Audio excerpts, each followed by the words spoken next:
On m'accuse même de l'avoir tué. Pour un pasteur, pour un soi-disant pasteur, parce que moi j'ai toujours dit que tu n'es pas un pasteur, tu es un charlatan.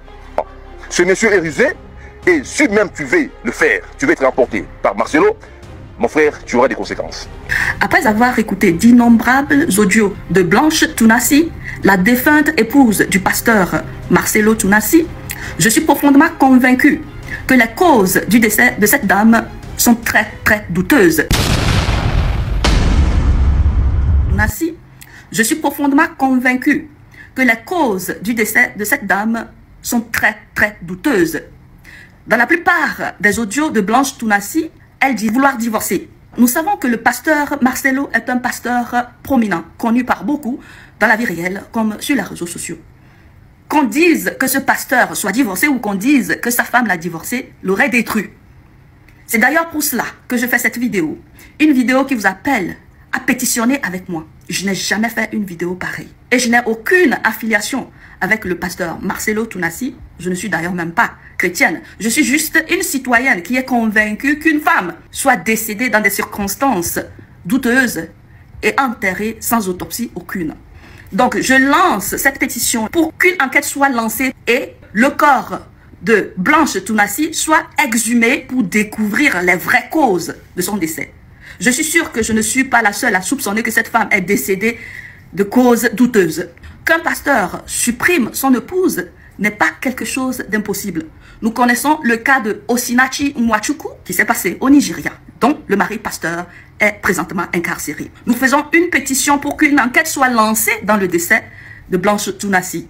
Donc soyez nombreux avec moi. Ensemble, nous pouvons pousser cette pétition-là. De grâce, partagez la vidéo, envoyez-la dans la communauté congolaise où se passe cette scène tragique. Ils ont choisi la voie de la diffamation publique. Leur objectif, me nuire personnellement et anéantir le ministère. Ils me l'ont dit clairement, que nous allons détruire ton ministère, nous allons détruire ta réputation, nous allons détruire l'Église. Récemment, un appel, un numéro anonyme d'Afrique du Sud m'a confirmé ce plan. La personne a affirmé détenir plusieurs enregistrements vocaux dans lesquels Blanche était en train de se confier à sa maman. Et un jour, je parlerai de tout ça, mais pas maintenant. J'en parlerai dans 1 mois, 6 mois. Un jour, je parlerai de tout ça. Ces paroles arrachées de leur contexte et de leur timing, me faisant passer pour un mauvais mari, notre couple pour un couple détruit, alors que la plupart d'entre vous ici, vous savez combien nous nous aimions. Et dans chaque couple, il y a des temps, des fois, des petites frictions, comme dans tous vos couples. Et en 18 ans, jamais nous n'avons parlé de divorce. Je ne l'ai jamais frappé, je ne l'ai jamais insulté, je ne l'ai jamais tapé. Après 18 ans de mariage, je lui ai redemandé en mariage. Je suis allé prêcher dans l'église de mon fils Olivier, au Botswana. Tout ce qu'il m'a donné pour me bénir, je lui ai acheté une bague en diamant et je lui ai redemandé en mariage. Elle avait même témoigné dans une émission ici. Quand vous voyez ces dernières vidéos, cette femme était heureuse, était épanouie. Aujourd'hui, on veut changer toute cette belle histoire en un couple détruit. C'est totalement faux. Ceux qui veulent me croire, croiront. Ceux qui ne veulent pas, ne croiront pas. Mais je sais qui je suis devant Dieu et comment j'ai fait de tout mon mieux pour que cette femme ne manque de rien et de rien et de rien. Je ne sais pas si un jour Oracle pourra m'appeler et je l'enregistrerai pour un jour sortir ces enregistrements. Des fois, je me pense être dans un film. Il m'a aussi été reproché faussement qu'Esther venait déjà à Kinshasa du vivant de Blanche, ce qui est faux. Vous pouvez aller à la DGM, c'est seulement le mercredi. Elle est venue quand? Mercredi qu'elle est venue. Et d'ailleurs, qu'elle est arrivée à l'aéroport, la DGM devait l'amener parce que c'était sa première fois. Je l'ai rencontrée après le départ de Blanche, au travers d'un ami. Avant cela, je ne la connaissais pas, on ne se connaissait pas. Et on dit que j'allais souvent au Canada, plus de 10 fois. De toute ma vie, je suis allé au Canada que 2 fois, pendant que Blanche était vivante. Et après, j'ai voulu aller, je n'ai pas eu le visa. Ceux qui font mes démarches de visa du Canada sont là. Je ne suis même pas allé 3 fois au Canada dans ma vie. Et ce qui est pire, on dit que j'ai pris ces biens, ces sacs, c'est plutôt ces habits, j'ai mis dans des sacs poubelles pour donner à la belle famille. Est-ce que toi, tu gardes tes habits dans des sacs poubelles pour que moi j'ai des sacs poubelles à mettre des vêtements? On a mis ces habits dans des valises et dans des gros sacs parce qu'il y en avait beaucoup. Quand ils sont venus prendre les habits, Ils ont cru qu'il y en aurait quelques-uns. Il n'y avait pas assez de place dans leur voiture. J'ai dû leur prêter même un bus pour amener les habits. Il y avait au moins 4 grandes valises et des grands sacs. Les sacs là qu'on utilise, qu'on a trop de vêtements. Mais ce ne sont pas des sacs poubelles. Plus de 6, si j'ai oublié. J'ai même la photo, je compte parce qu'il faut être précis. C'est ça, 4 valises et 1, 2, 3, 4, 5, 6 grands sacs. Et si certains doutent, je vais vous envoyer tout ça au président des départements. Vous aurez ces photos.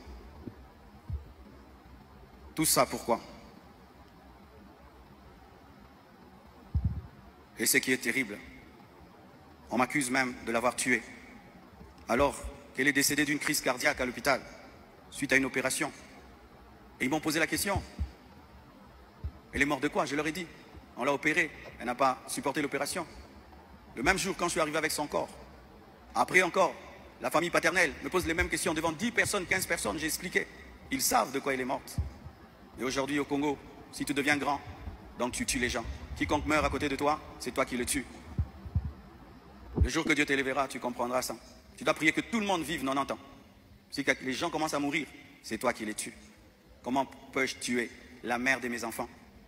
Priver Tabiri de sa maman? Comment? Même toi, qui viens de te convertir, tu ne peux pas faire une telle chose. Moi, serviteur de Dieu. Elle est partie en Turquie samedi. Je l'ai suivi dimanche. On s'est rencontrés même avec papa à l'aéroport. Elle était déjà partie. Elle me disait de venir. Parce que pour son opération, il fallait que le mari signe. Et je suis arrivé, j'ai signé. Même pour une césarienne, on signe. Elle est partie, elle n'est jamais plus revenue. Et comment son corps est venu vite? Frère, le problème souvent, c'est que les gens attribuent aux autres leur pauvreté. Lorsqu'il n'y a pas les moyens, quelqu'un peut mourir lundi pour que le corps vienne. On prend 2 semaines de cotisation. Mais quand Dieu t'a béni, et tu as des relations, et même le médecin est touché par ce qui t'est arrivé, c'est ce médecin qui a tout fait.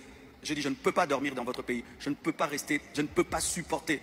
Je dois partir demain. Mes enfants ne peuvent pas rester en train de pleurer dans ce pays. Il a dit, qu'est-ce que tu veux que je fasse? J'ai dit, fais tout, que je rentre. Il a tout fait. Et on est venu.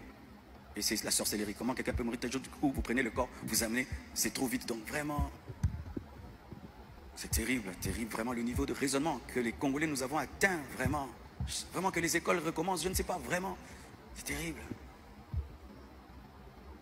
Des fois, je me dis, tous les derniers de la classe qu'on ne voyait plus, ils sont remplis maintenant, là-bas. Et vous savez, le dernier de la classe, le professeur donne un cours de 2 heures du temps, et puis il a 1 sur 10. Le premier de la classe, il comprend, puis il a 10 sur 10. Tu te dis, comment tu ne comprenais pas? C'est ça, maintenant, on a des cerveaux des derniers de la classe en RDC. Dis à ton voisin, même ce que tu es en train de comprendre, ce que le pasteur dit. Il faut vérifier, hein. Peut-être tu es un dernier de la classe à côté de toi. Tout cela n'est rien d'autre qu'un chantage, motivé par l'appât du gain, car cette personne me dira, donne-nous l'argent, nous avons des voices, sinon nous allons te détruire. Tout ça, c'est un chantage motivé par l'appât du gain. Pourtant, malgré tout, j'étais disposé, je suis disposé à donner 250 000 $ par respect pour Blanche et pour sa famille et pour la paix. Mais je ne peux pas accepter l'injustice d'une exigence démesurée de 800 000 $. Comme je vous dis toujours, cette église n'appartient pas à mes enfants. J'ai investi 26 ans de ma vie dans cette église, mais rien n'est à mes enfants. Qu'est-ce que mes enfants auront? Les quelques biens que j'ai, c'est à eux. Ils ne viendront pas un jour vous déranger ici. Et donc je ne peux pas donner par peur ou par chantage ce qui est à eux. Ils diront, tu es quel genre de père? Et l'église, ce n'est pas nous. Et ce que tu as n'est pas à nous. Je ne le ferai pas. C'est pourquoi j'aimerais dire aux veuves et aux veufs, ne vous laissez pas dépouiller. Ne vous laissez pas dépouiller. Ne vous laissez pas dépouiller. Ce que je prêche, je le vis. Mon combat, c'est que je vis ma prédication, mon message. Mon combat, c'est le message de la sainteté qui dérange. Mon combat, c'est que, une fois, j'ai vu l'esprit du léopard. Et il m'a dit, tu veux me combattre? Ce pays est tenu par un esprit de léopard, un esprit méchant. Regardez comment nous sommes devenus méchants. Regardez comment nous sommes devenus méchants, mes frères. Cette méchanceté démoniaque satanique. Et quand j'ai vu cet esprit, vous avez vu tout ce qu'on a connu. C'est pourquoi, pour finir, je vous prie, ne cédez pas à la haine. Au-delà des personnes visibles, il y a un combat spirituel. C'est une attaque de l'esprit de léopard que Dieu m'avait déjà révélé. Un esprit rusé et violent qui cherche à abattre les hommes de Dieu et à ravager les familles. Bénissez ceux qui vous persécutent. Priez pour ceux qui vous calomnient. Matthieu 5, verset 44. Ce n'est pas le moment de combattre dans la chair. Restons enracinés dans la vérité dans l'amour et dans la prière. Pour ceux qui souhaitent des informations juridiques fiables, je vous invite à contacter mes avocats, le maître Béladé et le maître Abed, qui sont des fils de la maison. Et sachez que toute chose concourt au bien de ceux qui aiment Dieu. Romains 8, verset 28. Et je rends grâce à Dieu pour toutes mes épreuves et tous mes combats. Je suis l'un des hommes de Dieu aujourd'hui les plus persécutés dans ma génération. Quand je regarde mes amis, mes pères, des fois je me dis, Satan vous a oublié ou quoi? Mais je rends grâce. Ça fait de nous une église 4x4. Les gens sont étonnés.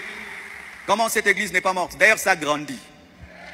On vous insulte, vous allez à l'église. Vous allez mercredi, vous allez vendredi. Venez 25 matins, une église 4x4. Car ce qui ne te tue pas te rend fort. Et avec Dieu, nous ferons des exploits. Alléluia!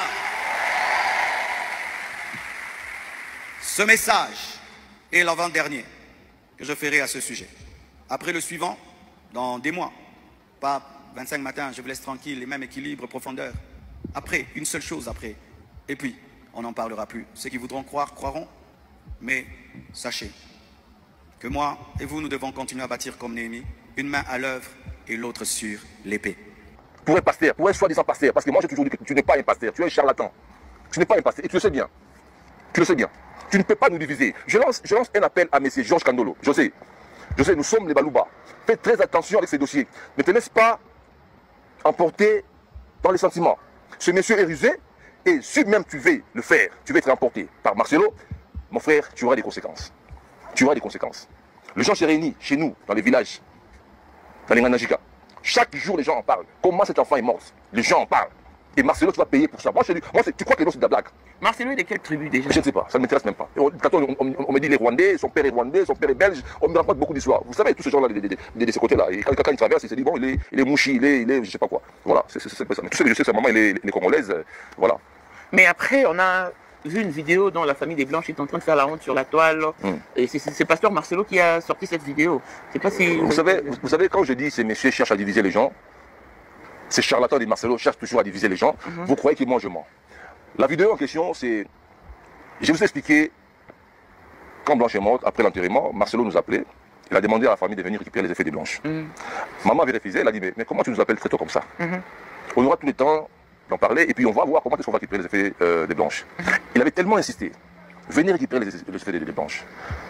Du fait qu'il avait tellement insisté, bon, la famille dit, bon, allons-y. Arrivé, ils ont trouvé, juste un petit rappel, les effets en dehors de la maison, ils ont récupéré les effets des Blanches. Après cela, ils sont arrivés chez mon petit Alimété. C'est là où on devait normalement faire une réunion entre les deux familles, c'est-à-dire les enfants. Chez Jonathan. Chez Jonathan, oui. Entre tous les deux côtés, des familles, les Kandolo et les Moussaou. Voilà. C'est normal, dans toutes les familles du monde. Il y a des problèmes qui ne manquent pas. Voilà. Juste un petit problème. Et il y avait un monsieur qui filmait. Blanche Tunazi, affectueusement appelée Maman Blanche par les fidèles, était bien plus qu'une simple épouse de pasteur. Elle incarnait la stabilité et la douceur dans un univers religieux parfois secoué par des controverses, des rivalités et des suspicions. Femme discrète, peu exposée, elle vivait dans l'ombre lumineuse d'un homme dont la parole, chaque dimanche, faisait vibrer des milliers de cœurs. Marcelo Tunazi, son mari, est connu à travers toute l'Afrique francophone comme un pasteur charismatique, puissant orateur, mais aussi, pour certains, comme une figure sujette à de nombreuses interrogations. Si les foules l'acclament, si les fidèles remplissent ses stades et ses églises, c'est aussi dans cette notoriété immense que sont nés les premiers soupçons. Tout commence avec une opération chirurgicale. Selon des sources qui restent floues, Maman Blanche aurait été hospitalisée pour subir une intervention médicale qualifiée de très grave. Ni la nature exacte de cette maladie, ni les circonstances précises de l'opération ne furent communiquées publiquement. Ce silence, que certains ont perçu comme un choix de pudeur, a été pour d'autres une source de méfiance. Et c'est là que l'affaire prend une toute autre tournure. Car après l'annonce officielle de son décès, ce n'est pas le deuil qui a envahi l'espace médiatique, mais bien une vague de soupçons, d'accusations et de controverses. Rapidement, sur les réseaux sociaux, plusieurs internautes, parfois anonymes, parfois influents, ont commencé à évoquer une possibilité macabre. Et si Maman Blanche n'était pas morte de cause naturelle? Et si cette opération n'était qu'un prétexte? Et si, en réalité, quelque chose de plus sombre, de plus occulte, de plus choquant, avait eu lieu? Parmi les rumeurs les plus persistantes, une revient avec insistance, celle de l'implication du pasteur Marcelo Tunasi lui-même dans la mort de son épouse. Une hypothèse qui, au premier abord, semble grotesque, invraisemblable. Mais alors pourquoi est-elle aussi largement partagée? Les vidéos s'enchaînent sur TikTok, Facebook et YouTube. Des montages émotionnels, des témoignages de personnes prétendant connaître la vérité, des prêches d'autres pasteurs jetant le doute, des critiques ouvertes d'anciens fidèles. Le nom de Marcelo Tunasi est désormais lié non seulement au ministère de la Compassion, mais aussi à cette mort inexpliquée, silencieuse et désormais suspecte. Le feu prend. Et dans ce brasier, une autre accusation émerge, encore plus dangereuse, encore plus explosive, celle de la franc-maçonnerie. Selon ces rumeurs virales, relayées sans preuve formelle, le pasteur aurait pactisé avec une loge maçonnique, dans un but que les internautes qualifient de sacrifice. L'idée serait que la mort de Maman Blanche aurait été offerte dans un rituel d'allégeance aux francs-maçons, permettant au pasteur d'obtenir plus de pouvoir, plus d'influence et plus de richesse. Ces accusations s'appuient souvent sur des coïncidences, des gestes interprétés comme des signes ésotériques, ou encore des analyses douteuses de photos, de vidéos ou de versets bibliques sortis de leur contexte. Pourtant, elles trouvent un écho auprès d'un public de plus en plus sceptique à l'égard des figures religieuses médiatisées. Face à cette avalanche de critiques, le pasteur Marcelo Tunasi ne tarde pas à réagir. Dans plusieurs sorties médiatiques et sermons, il nie catégoriquement toute implication dans la mort de sa femme. Il affirme que les gens cherchent à salir son nom, qu'il n'a rien à voir avec la franc-maçonnerie, et que Maman Blanche est décédée des suites d'une maladie, comme cela peut arriver à n'importe qui. Mais ces dénégations ne font que raviver les tensions.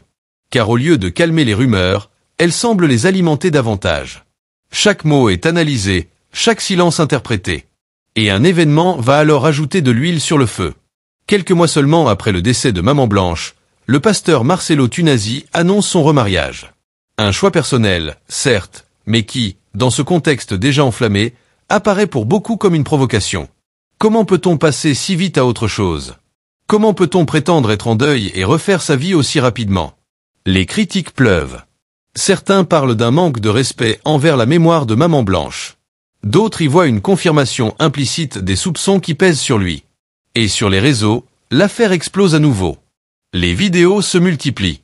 Des lives, des débats, des compilations d'anciennes prédications. Certains ressortent des archives du pasteur, y cherchent des incohérences, des signes avant-coureurs.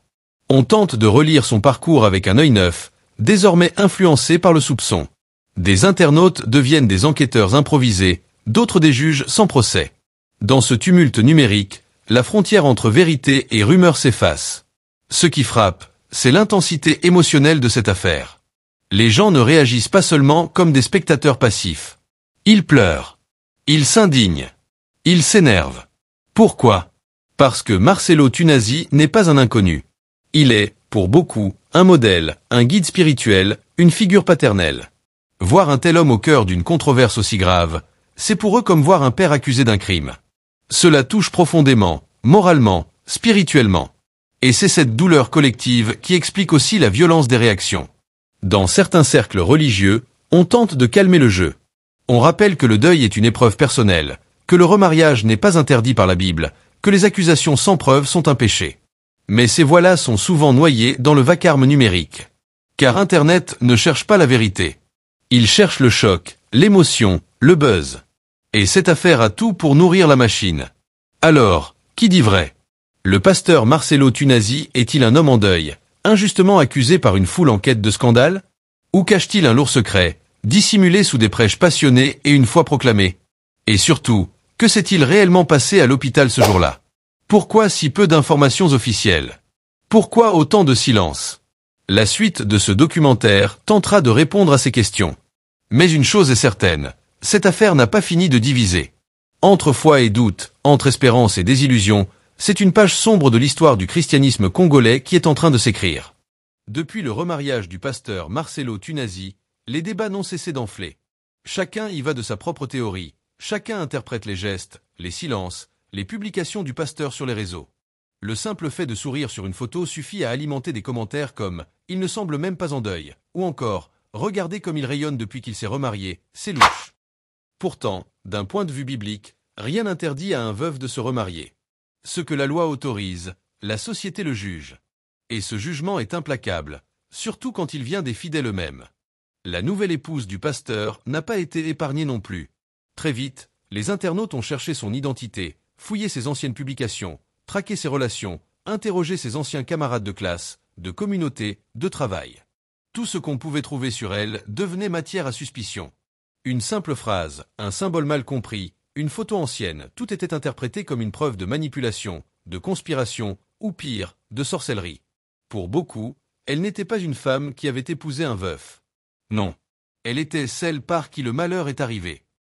Un rôle lourd, injuste, mais que le tribunal des réseaux sociaux lui a attribué sans procès. Mais alors, pourquoi cette affaire suscite-t-elle autant de réactions, parfois si violentes? Ce n'est pas uniquement une question de chagrin. C'est aussi, et surtout, une affaire de confiance trahie. Le monde évangélique congolais et même au-delà repose en grande partie sur la foi en l'homme de Dieu. Et quand cet homme, censé incarner l'intégrité, la vérité, la sainteté, est soupçonné d'un acte aussi impardonnable que le meurtre de son épouse, c'est tout un système qui vacille. Car si Marcelo Tunasi peut être capable d'une telle chose, alors qui peut-on encore croire? Les fidèles, pris dans cette tourmente, sont divisés. Certains défendent leur pasteur bec et ongles. Pour eux, toutes ces accusations sont le fruit de la jalousie, de l'envie, de l'attaque des ténèbres contre un serviteur de Dieu puissant. Ils rappellent ses œuvres, ses enseignements, ses sacrifices. Ils accusent les enquêteurs de Facebook d'être manipulés par le diable. D'autres, plus sceptiques, disent qu'il faut laisser Dieu juger, mais ne cachent pas leur malaise. Et enfin, un troisième groupe de plus en plus bruyant affirme que toute cette affaire n'est que la partie visible d'un iceberg plus grand, la corruption spirituelle de certaines figures religieuses en Afrique. Pendant que le pasteur Marcelo Tunasi maintient ses apparitions publiques, d'autres voix commencent à émerger. Ce ne sont pas des ennemis. Ce ne sont pas des critiques habituelles. Ce sont d'anciens collaborateurs, d'anciens fidèles, parfois même des membres d'églises partenaires, qui, avec prudence, commencent à poser des questions. Certains disent « Nous ne disons pas qu'il est coupable. Nous disons seulement qu'il faut éclaircir certains éléments. » Mais dans une affaire aussi sensible, même une question devient rapidement une accusation. La communauté évangélique, déjà fragilisée par d'autres scandales dans le passé, ressent ici un nouveau coup dur. Des jeunes croyants perdent confiance. D'autres se détournent complètement des églises, choqués par ce qu'ils perçoivent comme une hypocrisie généralisée. Pour eux, le pasteur Marcelo Tunasi n'est pas un cas isolé. Il est le symbole d'un système qui a trop longtemps protégé ses figures de pouvoir au détriment de la vérité, de la justice et de la transparence. Mais au-delà de l'opinion publique et des réseaux sociaux, une question persiste. Pourquoi n'y a-t-il pas eu d'enquête officielle? Pourquoi, dans un pays où l'influence religieuse est si forte, aucune autorité civile ou judiciaire n'a pris l'initiative de vérifier les circonstances exactes du décès de Maman Blanche? Ce vide institutionnel laisse libre cours à toutes les spéculations.